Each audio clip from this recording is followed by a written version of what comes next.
Assalamualaikum warahmatullahi wabarakatuh. Waalaikumsalam warahmatullahi wabarakatuh. Di sini kami dari kelompok 5 akan mempresentasikan dampak sosial informatika. Perkenalan, nama saya Raja Sulaiman. Nama saya Muhammad Akil Atala. Nama saya Olivia Marzuka. Nama saya Fitriana. Nama saya Nara. Baik, untuk materi pertama dibacakan oleh kita. Ada yang kami dapat dari sejarah komputer adalah sejarah komputasi dimulai bahkan jauh sebelum Masehi, yaitu kurang lebih 2400 BC. Lalu komputer dapat diprogram yang dirancang oleh Charles Babbage. Yang terakhir mesin Turing yang diciptakan oleh Alan Turing adalah model komputasi abstrak yang menjadi dasar pengembangan komputer elektronik.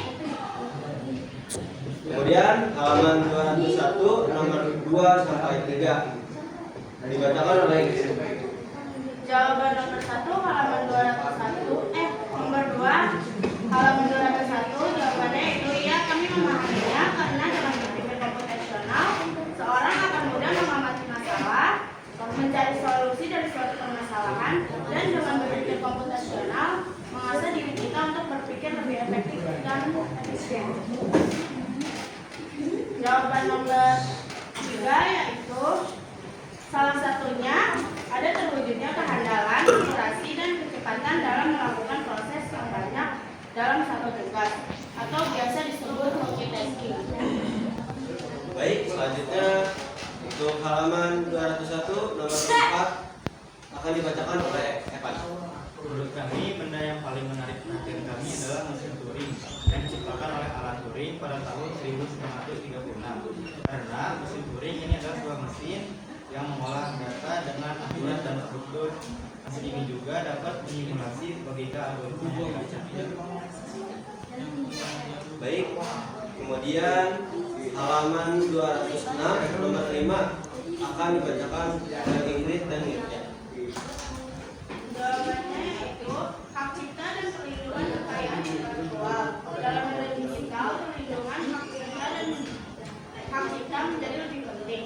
Penerbit dan penulis perlu menjaga keaslian dan mengendalikan distribusi karya mereka.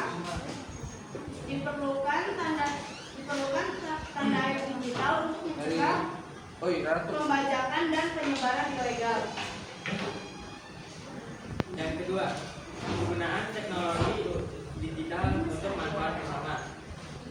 Teknologi digital bisa dimanfaatkan oleh perpustakaan digital dan penerbit untuk memberi akses yang lebih mudah ke buku-buku digital melalui platform e-book yang ramah pengguna. Integrasi dengan perangkat baca dan fitur-fitur yang kelihatan pengalaman pengguna.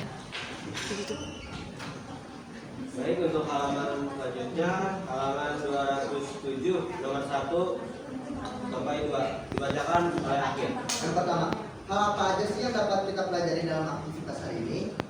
Hal yang dapat kita pelajari dalam aktivitas hari ini yaitu kita dapat melahirkan atau mengembangkan berbagai bisnis di bidang informatika. Yang kedua itu, apakah sekarang kalian memiliki keinginan untuk menggunakan inovasi berbasis informatika untuk meningkatkan kegiatan ekonomi? Kita dapat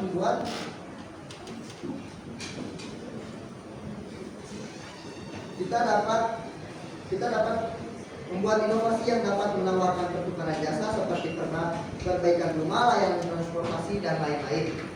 Baik, terima kasih. Selanjutnya halaman 207 nomor 3 akan dibacakan oleh Naya.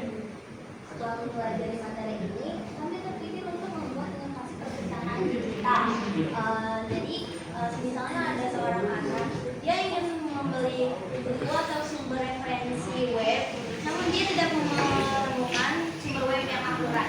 Jadi dia kebingungan untuk membeli buku tapi ada buku yang mahal. Jadi kita berinovasi untuk membuat seperti e-book yang dengan harga yang tidak terlalu.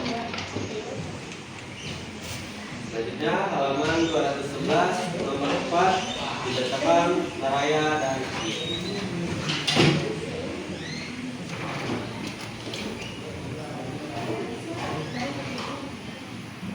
cari buku dengan lisensi CCL di situs seperti OpenStack atau Project Gutenberg dengan lisensi CCL. Biasanya Anda dapat diperbolehkan untuk mendistribusikan, nyali mengadaptasi dan menggunakan karya tersebut selama Anda memberikan aktivitas kepada pembuat aslinya. Ada beberapa jenis lisensi CCL. Yang paling umum adalah CCL Attribution. Hasil attribution yang memungkinkan penggunaan yang paling luas, dan ada juga variasi yang lebih ketat seperti CCL attribution non komersial yang melarang penggunaan komersial. Baik, terima kasih. Untuk halaman selanjutnya, halaman 212 nomor 1 akan dibacakan oleh Evan. Hal yang kami akan pelajari adalah tentang aspek hukum produk informatika, termasuk berbagai lisensi seperti lisensi komersial, paling eksklusif atau berbayar, lisensi gratis, freeware, lisensi open source, memperbolehkan penggunaan modifikasi dan distribusi, dan yang terakhir lisensi domain publik adalah lisensi hak cipta dan patentan buatan. Baik, terima kasih. Untuk halaman selanjutnya, halaman 212 nomor 2 akan dibacakan oleh Mirja. Cara menyikapi adanya pembajakan perangkat lunak adalah dengan meningkatkan kesadaran akan pentingnya hak cipta dan konsekuensi hukum dari pelanggarannya. Baik, terima kasih. Halaman 212 nomor 3 akan dibacakan oleh Naraya.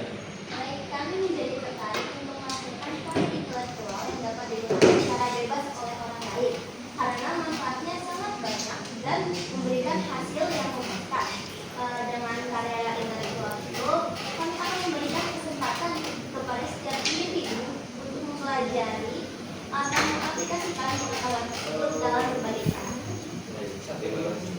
Untuk halaman selanjutnya, halaman 214, ayo berdiskusi, akan dibacakan oleh Labibah di depan.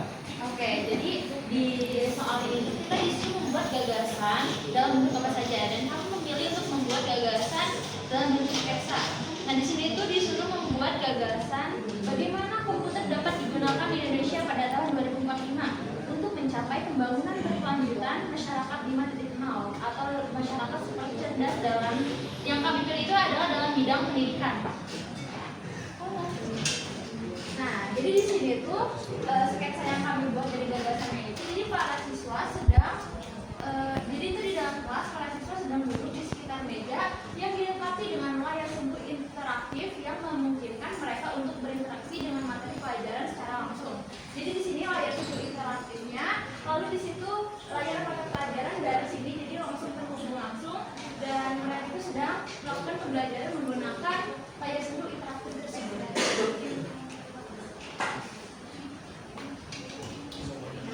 Oke, selanjutnya halaman 214 nomor 1 dan 2.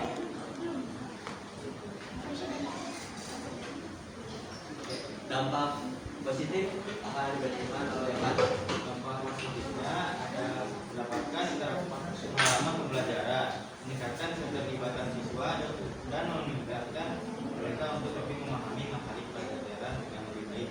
Nah, ada pun juga dampak negatifnya dari layar sentuh interaktif tersebut, yaitu kemungkinan siswa akan kecenderungan terhadap ketergantungan terhadap teknologi, dan juga kemungkinan ada gangguan jaringan saat sedang proses belajar mengajar, dan juga potensi distraksi dari fokus pada materi pelajaran. Oke, baik, gitu.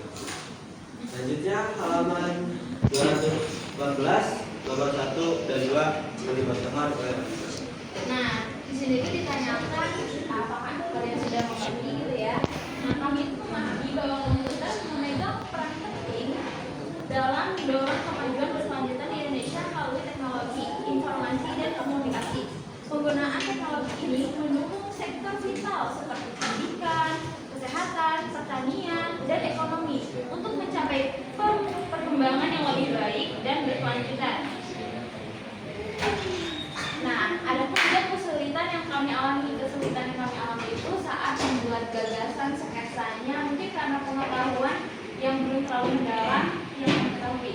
Nah, terus kami juga mengalami kesulitan untuk membuat dampak paham juga. Baik. Yang terakhir halaman 215 nomor 3 sampai 4 kami bacakan oleh saya. Gagasan yang menurut kami paling menarik diwujudkan mungkin banyak, tergantung pada minat dan keahlian pribadi. Namun, kami tertarik pada gagasan yang fokus pada pemanfaatan teknologi dalam bidang pendidikan.